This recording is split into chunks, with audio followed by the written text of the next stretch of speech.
y mi voz irá contigo. Muy buenas, soy Sonia Navajo y aquí estoy de nuevo para aportarte mi granito de arena, ese granito de arena para que sigas encontrando ese equilibrio emocional que tanto buscamos en esta sociedad tan loca de hoy en día. Pues muy bien, el día de hoy quiero hablaros de algo en lo que ahora mismo se está poniendo mucho énfasis, mucho foco, porque hay que ponerlo. La salud emocional, la salud mental de nuestros jóvenes, de nuestros adolescentes. Quiero hacer un llamamiento a toda la sociedad. No es una moda que los adolescentes quieran cortarse las venitas, autosabotearse, quedarse en la cama, llorar porque sí, tener distintos ataques de ansiedad. No es una moda. Es algo real que está existiendo. Y por eso te invito a que te quedes hasta el final para escucharme atentamente. Porque yo no sé si tú tienes un hijo adolescente, pero quizá tienes un nieto adolescente, una nieta adolescente, o le puedes ayudar a la vecina, a tu amiga que tiene un hijo en estas circunstancias. Además va a ser muy interesante el podcast de hoy porque os voy a contar 7 casos que yo estoy teniendo en consulta a día de hoy. Y a lo mejor si no eres adolescente pero tienes una hija o un hijo de 40 años y le estás viendo con esta sintomatología, puedes entender lo que le está ocurriendo e incluso puedes ayudarle. Porque para mí lo básico de este podcast de hoy es abrir los ojos, abrir la mente a la gente para que les ayuden. ¿Por qué? Porque ahora mismo yo tengo mi consulta y fijaros que soy especialista en fertilidad, pero a día de hoy el 60% de mi consulta lo copan chavales entre 12 a 24 años, chicas y chicos por igual. No os creáis que en este caso están viniendo más mujeres que hombres. Por igual estamos teniendo ambos casos. Pues bien, el llamamiento mío es porque el otro día, hace ya unos meses, una de mis clientas, que no la traigo aquí al caso, me hablaba de una amiga suya que sí que está en estos casos que yo os voy a contar. Ya, pero es que su madre no quiere que llevarle al psicólogo y está yendo a otro, no va muy bien. Bueno, pues al final, sin yo decirle nada, acudió. Y ahora mismo esa chica está muchísimo mejor. Pero esa misma chica me contó del caso, son 3 amigas íntimas, de la otra chica. Diréis, ¿las 3 están por igual? Bueno, hay veces que se retroalimentan. Pero en este caso me decía, está fatal, no para de tener ataques de ansiedad, pero es que su madre no cree en los psicólogos y no la quiere llevar. Ojo, los índices de suicidio entre los jóvenes están incrementándose muchísimo, muchísimo. En el blog voy a escribir sobre ello y ahí pondré algunos links a artículos específicos sobre ello, porque aquí no os quiero saturar con distintos datos y distinta información, pero por favor, hacerles caso. No quiero ser alarmista, pero sí que efectivamente los jóvenes están sufriendo la pospandemia a nivel emocional. ¿Y esto por qué es? Porque ellos han estado encerrados en un momento de su vida en la que su cuerpo estaba sufriendo cambios, en la que más necesitaban relacionarse. Cuando volvieron a salir, algunos de ellos no pudieron salir porque tuvieron clases de nuevo online, con lo cual realmente han estado un año encerrados, un año vital para ellos donde su cuerpo, su manera de relacionarse, sus amigos, todos estaban cambiando. Entonces, volver a salir les ha costado mucho. Volvieron a salir. Esto fue prácticamente verano del año pasado, septiembre del año pasado, comenzaron las clases. ¿Y dónde tuve el aluvión de pacientes en mi consulta? Pues allá para octubre, noviembre, sobre todo noviembre, ¿vale? Y ahora todavía sigue un goteo. ¿Por qué? Porque además viene una cosa, hay que quitarse las mascarillas, ahí va, y de repente no me gusta mi nariz, y de repente me lleno la cara de granos. Más motivos para no salir a la palestra, no mostrarse en público, quedarse en casa encerrados, a partir de ahí sufrir de ansiedad cada vez que se tienen que exponer o de depresión porque no se aguantan a sí mismos. Ojo, de verdad, insisto, en la gravedad del asunto de lo que está aconteciendo. Pues bueno, sin más, os voy a contar distintos casos. Empezamos por P. P es una chica de unos 24 años, de 24 años, que acude a mi consulta allá por el mes de noviembre, con muchísimo miedo a que les ocurra algo a cualquiera de sus familiares, o bien su novio o alguien que conozca. Después de la pandemia, que no lo pasó nada mal, salió a los 2 meses a un sitio grande a una terraza grande en un centro comercial y al principio estaba tranquila y de repente eso comenzó a llenarse de gente. Cuando comenzó a llenarse de gente empezó a sentir que le faltaba el aire y tuvo su primer ataque de pánico. Tenía miedo a que les ocurriera algo, a que la gente bebiera y hubiese una pelea, una avalancha, etcétera, etcétera. Ese fue su miedo irracional. A partir de ahí ese miedo irracional se hizo más grande, más grande, más grande. Ella dejó de salir, pero cada vez que decía su novio, su hermano, sus padres que tenían que salir o que iban a salir a cenar, tenía ataques de pánico de continuo hasta que en 2 ocasiones tuvo que ir al hospital de emergencias. Ahí la dieron pastillas y cada vez que salía alguien se tomaba su Lexatin o 2 Lexatines para poder afrontarlo. Ella desde luego ha dejado de salir. Lo único que hace ella es ir a trabajar, que va en el coche de sus padres, e incluso en el coche, en el trayecto, a veces tiene esos ataques de pánico. Bien, desde entonces a ahora ha ido mejorando muchísimo su ansiedad y a día de hoy ya sostiene bastante bien que los demás puedan salir. Ha empezado ella poco a poco a salir, pues a poquitos, primero en un sitio con muy poquita gente y ahora se está preparando porque el mes que viene tiene una boda con sus familiares, una boda familiar, y no quiere, claro, montar la escena de que cuando se vaya a coger todos el coche después de la boda le dé el ataque de pánico. Claramente yo creo muchísimo en ella, pero aquí tenéis el primer caso, ansiedad a que ocurra algo. De nuevo os cuento, normalmente es miedo a que suceda algo, nos mostramos inseguros. ¿Por qué? Porque procedemos del COVID donde hemos tenido muchísimo miedo a que aconteciera algo, a la muerte. Hemos tenido miedo a la muerte y eso se ha quedado en el cuerpo. Os cuento el caso de otro chico que para mí es el más complejo que tengo ahora mismo de todos los casos que yo tengo ahora mismo y que de verdad siento muchísima compasión hacia él. F es un chaval de 20 años que después de la pandemia todo bien y en verano del año pasado se va con sus amigos a la playa. Entonces estaban jugando en una piscina y con una pelota, sin darse cuenta, se dio un golpe en la nuca, se hizo una brecha con sangre, se asustó bastante, pero en ese momento ni siquiera acudió al hospital. Al día siguiente acudió al hospital porque ya se lo dijo su madre y cuando acudió al hospital le dio su primer ataque de ansiedad. A partir de ahí le hicieron un TAC y empezó a sentir muchísimo miedo por la radiación que a lo que hubiese estado sometida por el TAC. Empezó a tener muchísima ansiedad y sus padres le dijeron que volvieran a Madrid. Aquel viaje para él fue horroroso. Siguió con bastantes ataques de ansiedad, pero poco a poco iban disminuyendo. Pues esto fue en julio. ¿Y qué es lo que pasa? Que en septiembre le dice su padre que se ponga la vacuna del COVID. Acababa de pasarlo unas semanas antes. Le dice su padre porque a su madre le daba un poquito igual, pero su padre le insistió porque él no quería vacunarse.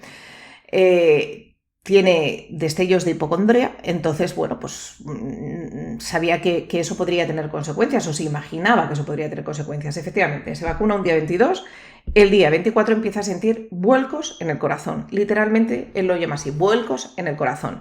El corazón cambia de intensidad y de frecuencia y él siente auténticos vuelcos y en su pecho tiene hematomas de ponerse las manos sobre el pecho. A partir de ahí, pues os podéis imaginar, se va de urgencias cada 2x3, tiene miedo a que tenga infartos, se somete a muchísima ansiedad, insomnio, deja de salir, deja de ir a la universidad, su mundo se hunde. Su madre contacta conmigo, pues yo creo que también en octubre o noviembre, y a partir de ahí empiezo a trabajar con él. Empiezo a trabajar sobre todo la zona de seguridad, de nuevo, el sistema nervioso y a tranquilizarle. Nadie le podía dar una explicación y gracias a Dios ya en diciembre le dijeron que tenía que ver con el sistema nervioso. También, de nuevo, os digo, gracias a Dios, soy experta en el sistema nervioso y en el trauma y es lo que intento trabajar. Cuesta muchísimo porque estoy todo el día dándome contra un muro que es que es la creencia que él tiene, pobrecito, de tengo miedo porque me voy a morir. Y además cuando se relaja es cuando más siente esos vuelcos. Estas son las consecuencias del COVID, las consecuencias de esas vacunas. Yo estoy vacunada, no soy antivacunas ni negacionista para nada, pero efectivamente sabíamos que el COVID y que las vacunas iban a tener ciertas consecuencias. A él, que tanto miedo tenía, le han tocado estas consecuencias y para mí lo más el reto que yo tengo con este chico, que yo no le puedo eliminar los vuelcos del corazón a día de hoy, dicen que se le van a ir, es hacerle aceptar, que me cuesta muchísimo porque él no quiere, o sea, cuando le digo la palabra aceptar dice que no, pero solo podrá convivir con ello si acepta su situación. Esto es, imaginaros, yo tengo un accidente, me quedo coja, ya sabéis que estoy ahora mismo todavía coja, me quedo coja de por vida, o lo acepto o me amargo la existencia. Entonces, como a él le han puesto la expectativa de que en breve va a poder, lo lógico es que se le vaya, pues él dice que de momento no lo acepta, pero para él estos meses están siendo un auténtico infierno. No duerme, cuando va a la universidad no va bien, realmente es un chico, como le digo yo, muy listo porque sigue aprobando en la universidad, sigue sacando, y además está estudiando ingeniería. Ha dejado de salir con sus amigos, se han cerrado en casa, tremendo. Consecuencias de la pospandemia. Os voy a contar el caso de otra cría, M, que también llegó muy malita en noviembre. M procede de una familia, tiene 19 años, procede de una familia desestructurada. Sus padres se separaron cuando ella era muy pequeña. Vivía en una ciudad cercana a Madrid. Ella se quedó con su mamá y con su hermana mayor y venía aquí a Madrid cada 15 días con su papá. Llega el año pasado, o sea, hace 2 años, perdón, el año de la pandemia, y empieza la universidad aquí. Para ella es un cambio abismal porque deja su ciudad y se viene a vivir por primera vez con su padre. Realmente ni siquiera viene a vivir con su padre porque estudia en otra población bastante lejos y entonces, bueno, pues deciden que se va allí a un piso compartido, pero realmente enseguida viene la pandemia y viene aquí a vivir con su padre porque tenía que seguir las clases. ¿Qué es lo que ocurre? Que ella no estaba acostumbrada a vivir en esta nueva unidad familiar. Lo había hecho esporádicamente los fines de semana y si acaso, porque a lo mejor no pasaba aquí las noches. Entonces, para ella todo es un mundo. No le gusta además la carrera que está estudiando, no se siente integrada porque es primero de carrera y eso, sobre todo a los que les pilló en primero de carrera, les crujió porque no se pudieron integrar con sus amigos. No había amigos. De hecho, a mis hijos les pasó. A los 2 pequeños yo les hice en ese año un cambio escolar en otro colegio y fue lo peor porque, claro, en 3 meses, 4 meses no les había dado tiempo a hacerse amiguitos y de repente todo era online. No pudieron luego retomar una buena confianza con estos niños porque no se sintieron integrados y yo les cambié radicalmente de colegio. Es lo que le pasó a esta cría, ¿vale? Y también al anterior del que os he hablado, que tocó también en primero de carrera. Finalmente cayó en una depresión inmensa, estaba en casa de su padre sin moverse de la cama, tenía clases online, no le gustaba lo que hacía y decidió cambiar de universidad y de estudios.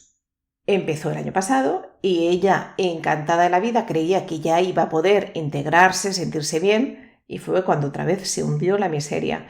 La carrera que está estudiando le gusta un poquito más, pero no se sentía integrada, se sentía diferente, lloraba por las esquinas, no se sentía integrada ni en este domicilio, en esta unidad familiar, la de su padre, y cuando iba a su otra ciudad de origen tampoco se sentía integrada ahí. De repente no se sentía integrada en ningún lado. Ella, que es una chica, pues un bellezón, dejó de maquillarse, no le gustaba su cuerpo, había adelgazado mucho, lloraba por las esquinas, etcétera, etcétera, etcétera. Cuando vino aquí, yo recuerdo la llamada de su padre, un tanto asustado, diciendo, bueno, ¿y qué es lo que necesita mi hija? Cuando yo la vi los 2 primeros días, que no paraba de llorar en consulta, dije, pues necesita mucha terapia, pero además necesita mucho cariño. Bueno, pues ahora mismo, ayer estuve con ella, está cada vez mejor, mucho más equilibrada, manteniéndose en su sitio y dándose cuenta de que ya no es una moneda de cambio entre las familias, que es un poco de dónde partía toda la historia y que esa historia, pues a través de la pandemia, hizo plof y explotó todo porque no se sentía ubicada en ningún lugar, por eso no se sentía perteneciente a ningún lugar. Y ahora cada vez está mucho más integrada en la universidad, es más feliz y ya sonríe, ya podemos mantener más de una sesión sin llantos. Y yo creo que sus padres, que los dos, por supuesto yo siempre contacto con los padres, están encantados de la vida, están mucho más tranquilos.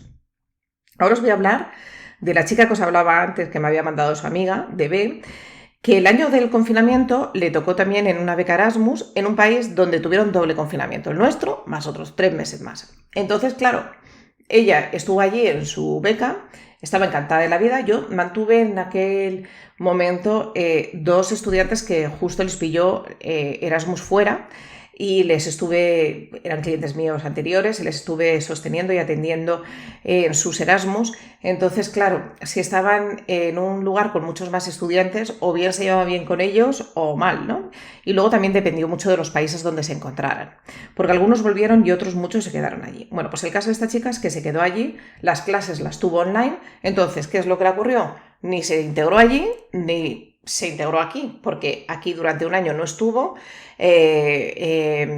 y sus amigos y amigas, pues en ese año, que fue muy crucial, entablaron otro tipo de relaciones, porque es lo que ocurrió en todo el mundo a partir del confinamiento. Yo creo que prácticamente todo el mundo, de diferentes edades, las relaciones han cambiado entre nosotros, o a mejor, o a peor, o a más vínculo, o a menos vínculo, o a más o menos relación. Entonces, bueno, cuando volvió, no se sentía bien. De hecho, su cuerpo había cambiado, había cogido unos kilos de más, y ella se sentía bastante mal. De hecho, tenía mucha apatía, no quería salir de casa, el estómago lo tenía fatal, hasta que le hicieron unas pruebas y efectivamente tenía una enfermedad autoinmune, siendo tan jovencita, bastante extraño. Y eso ya hizo que en septiembre se viniera abajo, no quería ir a la universidad. Intentaba hacer las clases online, pero tampoco. Una chica muy exigente, muy perfeccionista, que siempre aspira a sacar las mejores notas, lo mejor de lo mejor, y en aquel momento se dio cuenta pues que no podía. Empezó a ir a una psicóloga, pero fue 2 o 3 veces, no empatizó con ella, y bueno, pues estaba en casa metida, sentía mucha ansiedad cuando tenía que relacionarse con alguien, porque además con esa enfermedad autoinmune le daba pánico cogerse el COVID. Y entonces se encerró hasta que su amiga le dijo: ¿por qué no llamas a Sonia? Vino por aquí. Es increíble, pero empatizó mucho conmigo. ¿Sabéis por qué? Porque yo tampoco tengo un cuerpazo. Entonces, cuando yo digo, si yo estoy aquí intentando trabajar con mi cuerpo y que mi cuerpo baje sus kilos, sobre todo ahora que me he roto una pierna y me he puesto unos kilos de más, esto es algo normal, porque hay gente que es de constitución delgada y hay gente que somos de constitución más ancha, y ya está, no pasa nada. Entonces, eso ya de entrada gané la confianza en ella. A partir de ahí, poco a poco, bueno, pues recuerdo que ella vino a consulta por primera vez en noviembre. Recordar que yo el 7 de diciembre me rompí la pierna y tuve que dejar de verlas.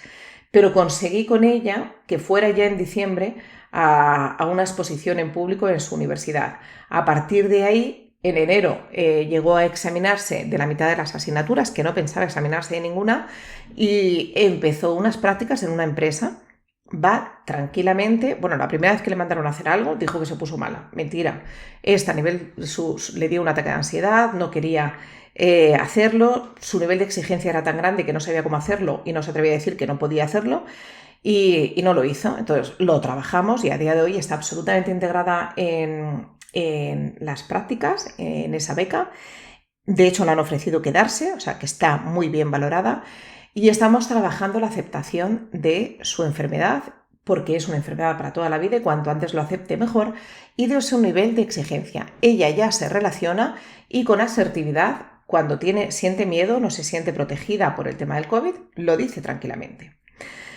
Ahora os voy a hablar de I, que llegó a mi consulta pues hace poquito, ahora en febrero, y es una cría pues de 16 años que su madre me llama y me dice que tiene mucho miedo a hablar en público y que tiene una exposición en los próximos días y que por favor que la ayude. Entonces, bueno, pues la veo rápidamente, preparamos esa exposición. Lógicamente no conseguimos nada, pero porque fue muy rápido todo, y tuvo ansiedad, pero pudo hacerla, no tuvo un ataque de ansiedad. Entonces ella me dice que ha tenido varios ataques de ansiedad, en concreto me verbaliza 3, pero bueno, como la digo yo, cada día me va descubriendo la caja de Pandora, ¿no? Y la caja de Pandora realmente, el resumen es una cría con una familia muy estructurada, muy sana, muy saludable, pero que en el confinamiento lo pasa bien, está tranquila, hasta que fallece un familiar directo. Fallece un familiar directo, se lo dicen 2 o 3 días después, y en esos días ella sentía la tristeza, me imagino el ambiente en su hogar, y cuando un día va a sacar la basura, que le dicen que saque la basura, ese día le da su primer ataque de ansiedad fuera. Se recompone, vuelve a su hogar y quiere volver a su hogar tranquilamente por como que no ha pasado nada, y para no sentir lo que estaba sintiendo a nivel emocional comienza a quemarse en las pantorrillas, en la cara interna de sus muslos. Esto lo hace mucha gente. ¿Por qué? Porque ya que tanto me duele lo que estoy sintiendo, me voy a un dolor físico para que no me duela tanto ese nivel que no sé de dónde me viene, ese dolor que es más emocional, que no soy capaz de controlarlo porque no soy capaz de gestionarlo. Así se pasó todo el confinamiento sin que sus padres se dieran cuenta. De hecho, dice que se metía en la cama y que no le apetecía nada, ni asistir a clases, si las tenía, porque no todas las escuelas estuvieron preparadas, ni hacer nada. Entonces se pasó todo el día, pues decía eso, que había días enteros metida en la cama. Yo os estoy hablando de una cría en aquel momento de 14 años. Cuando tienen que retomar las clases, ella se sentía absolutamente vulnerable, pero que la gente se la acercara o que la gente la tocara la abrumaba, le daba muchísima ansiedad, no quería. Entonces, ¿qué es lo que hizo? Recluirse en casa. En ese momento se nos pidió a los padres desde algunos de los colegios, pero bueno, realmente los que sabemos de esto decíamos, los niños tienen que estar en la calle, los jóvenes tienen que estar en la calle, y ella se recluía en casa. Dejó de salir bastante y dejó de socializar. No se sentía igual que sus amigas, para nada. Por supuesto que no le gustaba su cuerpo, otra que tiene un cuerpazo, es alta, es hermosa, es guapa, pero claro, soy demasiado alta, mis piernas son demasiado largas, mi boca no me gusta, etcétera, etcétera. Entonces, ¿qué es lo que tenía? Esos ataques de ansiedad y esa sintomatología depresiva que la iba calmando con su mechero. Pero cuando ya poco a poco tiene que empezar a exponerse más, porque este año es cuando realmente todos nos hemos tenido que exponer por la vuelta a la normalidad casi al 100%, es cuando tiene sus primeros ataques de ansiedad en público. Y es cuando ella ya le dice a su madre, ya no puedo más, por favor, necesito ayuda. Bueno, a día de hoy ha retomado su actividad social de manera normal. Todavía le cuesta que alguien le dice, no entiendo, cuando alguien me presentan a alguien y me tiene que dar un beso, no quiero. Digo, bueno, pues tendrás que tú, de nuevo, de manera asertiva, decir que no. Y ahora es ir ganando autoconfianza y confianza en sí misma, en su cuerpo y demás. Ahora os voy a contar el caso de G. Bueno, yo conozco a su madre desde que eran pequeñitos porque íbamos al mismo colegio y luego las dos cambiamos a nuestros hijos del colegio en el mismo momento. Entonces su madre me llama en octubre muy intranquila porque su hijo había tenido un coma etílico, su hijo que también ahora mismo tiene 20 años. Había tenido un coma etílico y que el año pasado había acudido a un psicólogo pero que no le había gustado y que me lo mandaba. G es de los negacionistas, de lo que todo lo que le digo me dice que no. Pero bueno, os voy a contar la historia de G. La historia de G es que sus padres se separan, una mala separación, y él en ese momento, que estaba todavía en la ESO, pues se convierte en un chaval rebelde, fuma muchos porros, y hay un momento en el que le dicen, chaval, en el colegio, te invitamos a salir ya, o si te quedas aquí tienes que aprobar todo y tener un poquito de buena vida y no darnos tantos sustos aquí en el colegio. Entonces es la primera vez que por su madre, a la que adora, se toma las cosas en serio, termina los estudios y decide por sí mismo dejar los porros. Cuando los chavales dejan los porros normalmente, y muchos lo han hecho en el confinamiento, luego han tenido que acudir aquí porque tienen mucha ansiedad. Es exactamente lo que le ocurrió a él. Tienen muchísima ansiedad porque su cuerpo tiene una reacción, su sistema nervioso, hasta que todo eso se acople, y lo que hacía él era, para paliar esa ansiedad, tomarse litronas, pero no una. Sonia, varias litronas al día me tomaba. Yo alucino porque no sé de dónde sacaba tanto dinero. Entonces, ahí él ya estaba en la universidad, empezó su universidad, justo después del COVID, y empezó con las litronas. Pero él, igual, verbaliza. Cuando tuvimos que salir del confinamiento, yo muchos días me quedaba encerrado en casa y si salía, lo hacía tomando una litrona antes de ir, otra litrona allí, otra litrona a la vuelta, porque si no, no me podía mantener a lo largo del día de toda la ansiedad que tenía. Llegó ese verano, el verano de pandémico, y sin que nadie se diese cuenta, dice que se quedó en la cama.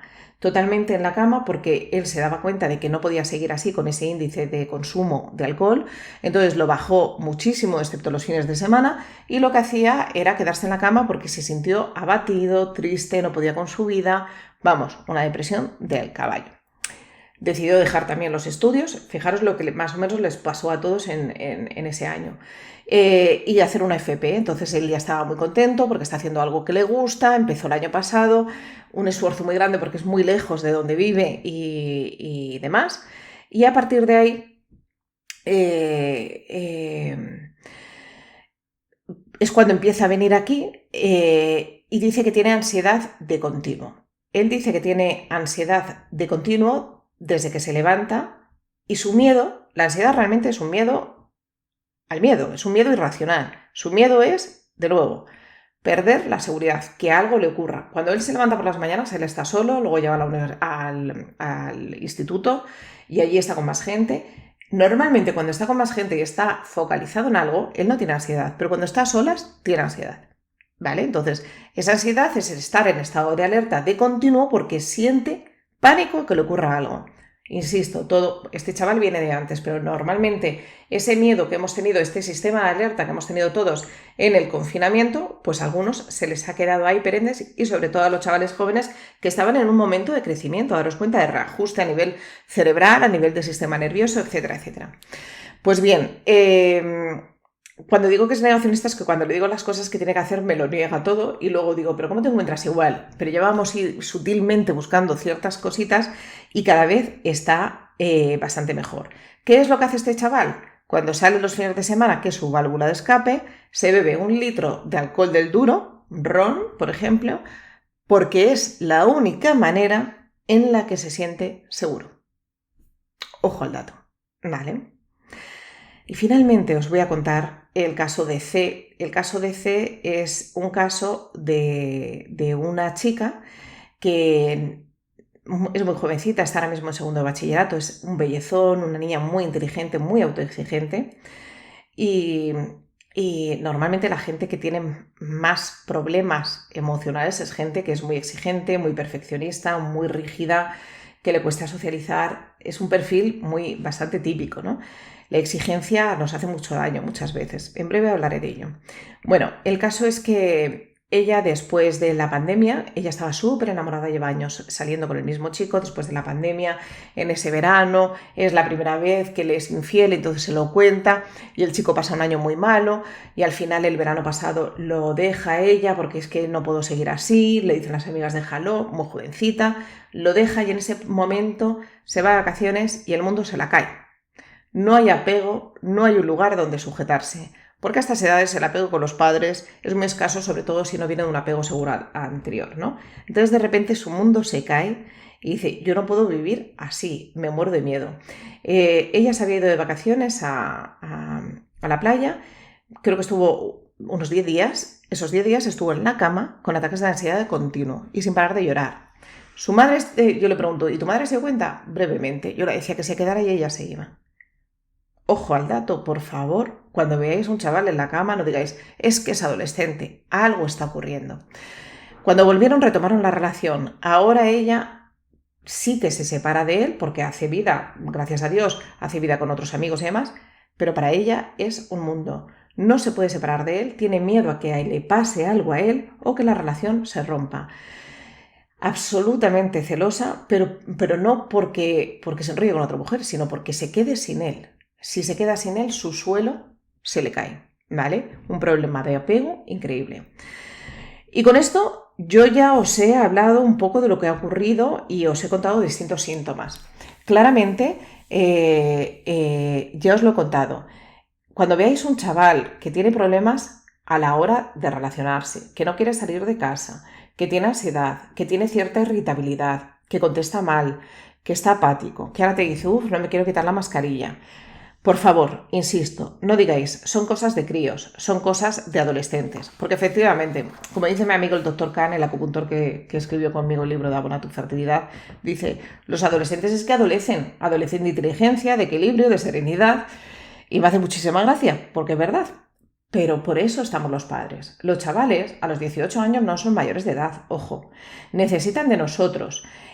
Justo en la adolescencia es cuando el apego se rompe de los padres para empezar a pegarse pues al novio, a la novia, a los amigos, al mejor amigo, y entonces de nosotros no quieran saber nada. Pero nosotros tenemos que estar ahí arriba supervisando, no sobreprotegiendo ni controlando, pero supervisando cómo están emocionalmente nuestros hijos. ¿Qué hábitos empiezan a adoptar? ¿Vale? ¿Cuánto beben? ¿Cuánto fuman? ¿Qué sustancias toman? Porque no hay que normalizar, por favor, insisto en esto, siempre insisto, ni el consumo del alcohol en los jóvenes, que cada vez se normaliza mucho antes, a los 13 años pueden ya estar bebiendo, por favor, no lo normalicéis y no normalicéis el que tomen o fumen porros u otras sustancias, porque luego es muy difícil desengancharse, y aquí os he contado los casos de las secuelas que quedan después. De hecho, este chaval que bebió tanto, él me dice, yo sé de él desde pequeño y sé que es un niño muy inteligente, y él dice, no soy ni mi sombra porque ahora no me puedo concentrar y ahora no puedo retener a nivel memoria, con lo cual todo tiene consecuencias. Así que os pido por favor que prestéis muchísima atención a todos los jóvenes y a los no jóvenes si estáis viendo alguna de las sintomatologías en gente que tengáis cercanas, y os digo, por favor, si tu hijo crees que necesita un psicólogo, acude a un psicólogo. Si no tenéis dinero para un psicólogo particular, acudir a la Seguridad Social, y no os quedéis con que el médico o el pediatra os diga, bueno, más o menos no, que de ahí le manden al centro de salud para que le hagan un seguimiento, porque aunque sea poco y aunque sea breve, algo le ayudará. Bueno, por todos nuestros jóvenes lanzo un llamamiento, y aquí estoy para ayudaros a los que queráis. Si vosotros creéis que vuestros hijos necesitan de mí, estaré encantada en ayudarles. No hay cosa que más me guste, os lo digo de verdad, que ayudar a los jóvenes, a los adolescentes. ¿Sabéis por qué? Porque yo digo, aunque ahora os sintáis diferentes, de hecho se van a sentir muy diferentes porque están desarrollándose emocionalmente mucho más que el resto de sus colegas.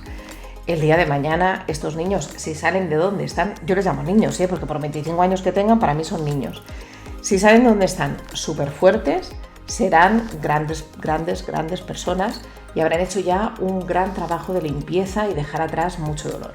Bueno, por todos ellos, por los jóvenes, los adolescentes, me encantaría que compartieseis muchísimo este podcast, este vídeo, para que podamos llegar a cuanta más gente mejor y realmente poder poner ese granito en la arena de que alguien se salve. Un besito muy grande y hasta la próxima.